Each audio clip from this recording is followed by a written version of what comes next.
Ako po ay tatakbong senador sa darating na May 12, 2025 kasama ang One Rider Party List sa Kongreso. Basta tama po, kampi-kampi tayo.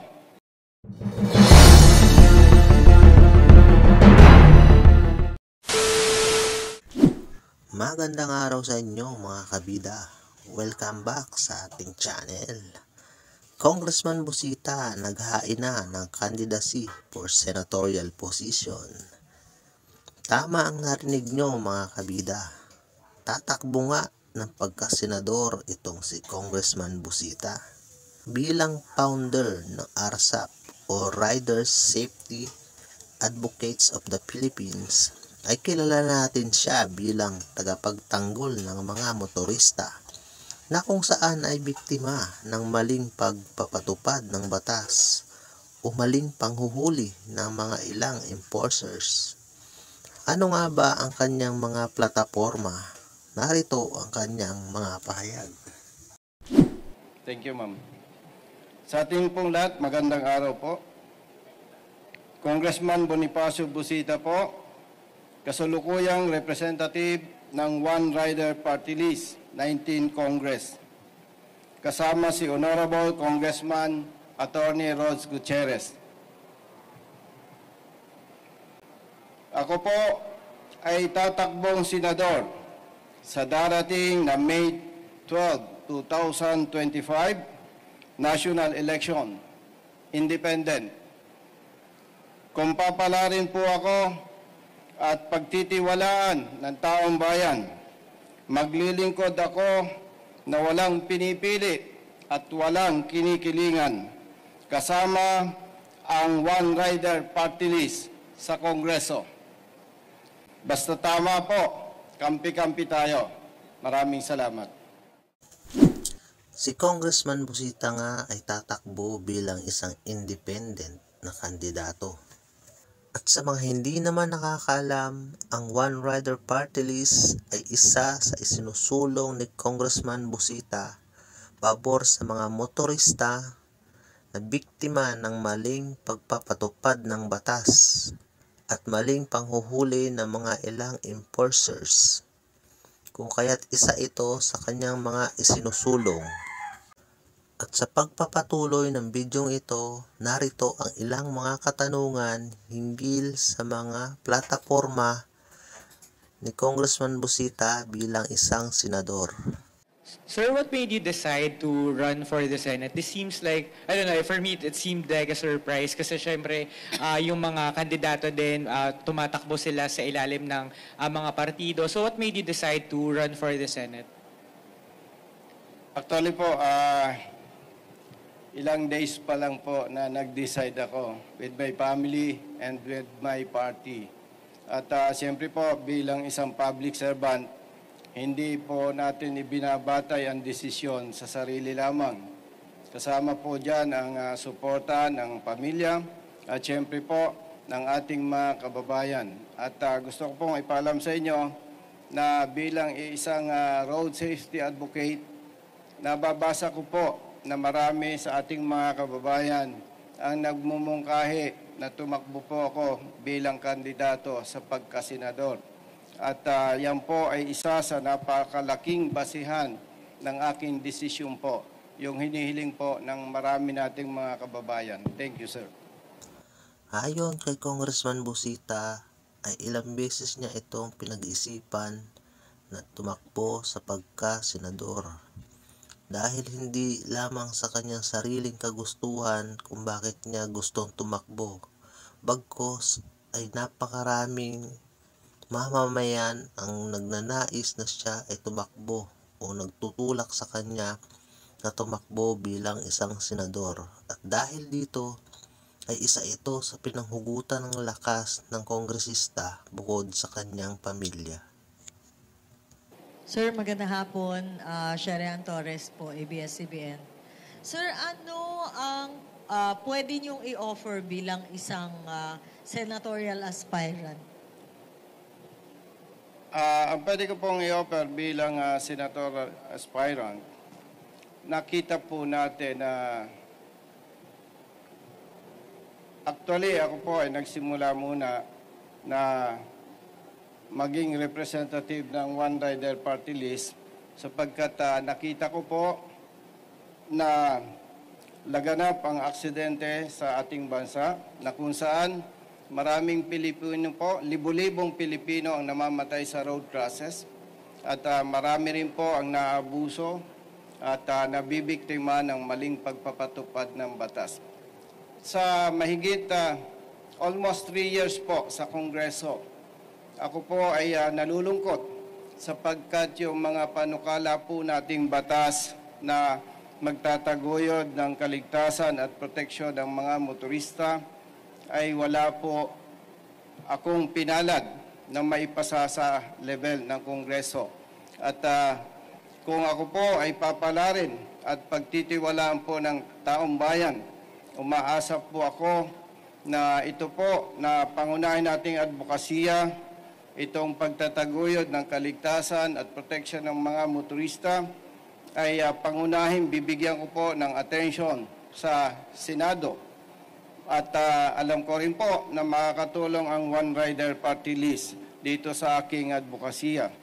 Gusto ko lamang po ipaalam sa ating lahat na simula po noong 2006, advokasya ko na po ang magtaguyod ng kaligtasan ng mga motorista. Kung bakit po, bilang isang anak mahirap, alam ko po, itong libu-libong Pilipino na namamatay sa road crashes wherein more than 60% mga tatay at mga nanay, ito po ay nagdudulot ng perwisyo sa napakaraming pamilya, lalong-lalo na po sa mga bata na nauulila.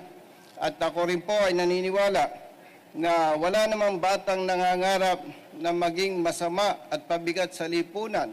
Pero kung sila po ay nawawala ng tatay o nanay, malaki po ang porsyento na nasisira ang buhay at kinabukasan ng mga ito. At kung hindi po natin ito pipigilan, tiyak na tiyak po, higit na tataas ang krimen sa ating bansa sa darating ng mga panahon. Kung bakit po, higit na tataas ang bilang ng mga bata na nasisira ang buhay at kinabukasan. Kaya nga po, yung kasagutan ko po sa inyong katanungan, pangunahin bibigyan ko po ng attention itong pagsusulong ng batas na magtataguyod ng kaligtasan at protection ng mga kababayan nating mga motorista. Maraming salamat po. Ayun na nga mga kabida, wala mang naipasang batas sa Kongreso, ay naniniwala naman kami na marami kang magagawa sa Senado dahil ikaw yung tao at politiko na nakakakita ng mga inaapi at nangangailangan. Kaya mabuhay ka, Congressman Busita. Narito kami upang sa iyo isumuporta. Sir, i-follow up ko lang po, clarify ko rin. Sabi niyo po kanina, tatakbo po kayo as independent. Bakit po hindi kayo kakargahin ng one rider? Considering na meron din mga senador tayo na galing sa mga party list groups kagaya or sectoral groups kagaya po ng mga nasa Akbayan o nasa Sibak. Independent po ako sa level na Senado, na pagtakbo ng Senador. But then, mananatili po na magkasama po kami ng One Rider Party List. Just to clarify, sir, ibig sabihin yung one rider is accredited as a party list group, pero hindi ba siya accredited as a national party? Ganun po ba kaya kayo tatakbong independent? Ano po to? Ito pong One Rider Party List. Okay, please. Okay. Sorry, intervention ng tag team. Actually, One Rider Party List po is a sectoral regional party. So I think based on legal advice, we are unable to field any senatorial candidates. I believe the party list mentioned earlier are actually political parties. So since we're not political party, we express our full support. However, Congressman Busita is restrained to run as an independent. Yun na po. Thank you. Thank you, Honorable Congressman Gutierrez. Sir, given yung traffic, halimbawa sir, matagal ng problema ng mga tao, kayo po ba, what anything new that you would like to pursue or offer po? Kung halimbawa maluklok kayo sa Senado, meron po ba kayo naiisip na batas to address ito pong nararanasan ding traffic ng taong bayan? Yes, thank you, sir. Actually po, kung titingnan po natin, ang pangunahing dahilan po ng traffic natin, especially sa Kamaynila po, ay yung volume ng vehicles. And bilang more than 30 years sa Philippine National Police at matagal po sa advokasya, ang nakikita po natin dyan, ang kailangan po talaga palakasin yung po bang enforcement, law enforcement, sapagkat kung titingnan po natin, marami sa ating mga kababayan ang nagsasabi na maraming motorista ang walang disiplina. At hindi naman po may tatanggi na mayroon din tayong mga law enforcers, even police officers, ay may tuturing na walang disiplina. Ibig po sabihin, kailangan po nating palakasin yung tamang pagpapatupad ng batas. Dapat madisiplina po ang mga motorista, madisiplina ang mga law enforcement personnel para matiyak na may patupad ng tama ang batas. Sa ganung pamamaraan po, natitiyak po natin, ito makakatulong po para gumaan ang daloy ng trapiko, especially dito sa Kamaynilaan.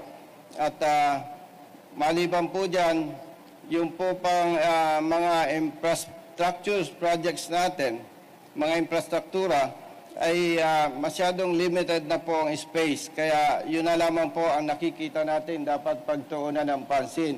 Yung pong disiplina at education po ng ating mga motorista at ng mga law enforcement personnel. Maraming salamat, sir. Maraming salamat po. Meron pa? One last question. Last John? po. Sir, sabi niyo matagal na po kayong road safety advocate. So sa nakarang 3 years po sa House, ano pong bills yung mga inintroduce nyo for that advocacy? Meron po tayo, pagunahing sinulong po natin sa ang House Bill 3366, Fair Traffic Apprehension Act. Maliban pa po dyan yung pong protection ng mga motors, ng mga consumers. But unfortunately, nasabi ko sir kanina sa inyo, wala po tayong naipasang batas sa parte po ng Kongreso. Yan po ang nagbigay ng inspirasyon sa atin para umakyat po o maging kandidato sa pagkasenador. At nabanggit po ninyo sir yung aking 3 years bilang representative ng One Rider Party List. Gusto ko lamang pong banggitin po sa inyo na noong wala pa po ako sa One Rider Party List at hindi pa po ako kongresista, ang natatanggap po nating tawag o complaints mula sa mga kababayan ng nating motorista ay umaabot po ng humigit kumulang 500 calls, complaints araw-araw. Pero dahil po na kapag ka po may lumalapit sa atin at ating inaaksyonan, ay bumaba po na ngayon ang bilang ng mga nabibiktima ng pang-abuso at maling pagpapatupad ng batas. More or less, 20 na lamang po araw-araw. At maaring magtatanong po sa inyo, ang iba kung bakit po nangyari ito. Kapag ka po mali ang panghuhuli sa motorista, tayo po ay tumutulong sa kanila at sinasampahan po natin ng kaukulang kaso ang nakikita nating nagkamali na pulis o enforcer. Maraming salamat po. Okay, thank you po. Ayun na nga mga kabida ang mga plataforma ni Congressman Busita.